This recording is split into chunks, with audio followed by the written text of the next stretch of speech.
Genesis 15:20. You intended to harm me, but God intended it all for good. He brought me to this position so I could save the lives of many people. You know, sometimes things happen in our lives that rock us to our core, hurt us terribly, and leave us lost and questioning, or even maybe doubting that God really exists, doubting that God really loves us. It could be the loss of a loved one to sickness, separation, or suicide. It could be a move to another city or state, leaving our closest friends behind.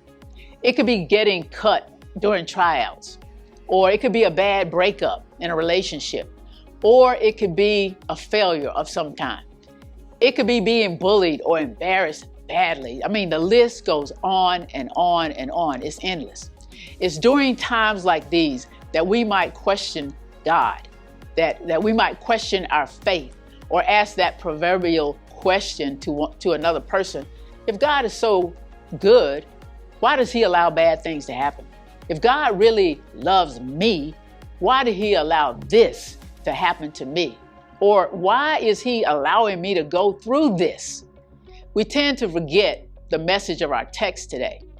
God has a purpose for everything in our lives. He is continuously and constantly navigating our path and will use everything we experience for his good.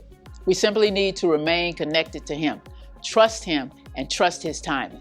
In our text today, in our story, Joseph was hated by his brothers. He was left for dead. He was sold into slavery. He was placed in this dungeon. He was forgotten by his friends who were supposed to help get him out. He was falsely accused of rape. And again, the list goes on. He had it rough. But God used every situation in Joseph's life to equip him for the purpose God had over his life. God used Joseph's hardship to equip him to save a nation. So let me ask you, are you going through sadness, loneliness, hardship, a rough time? Are you? Perhaps? No, not perhaps. Let me tell you this, for certain, not perhaps, for certain, God is equipping you. Stay the course and trust his time. He's got a purpose in store for you, and he's got a calling on your life.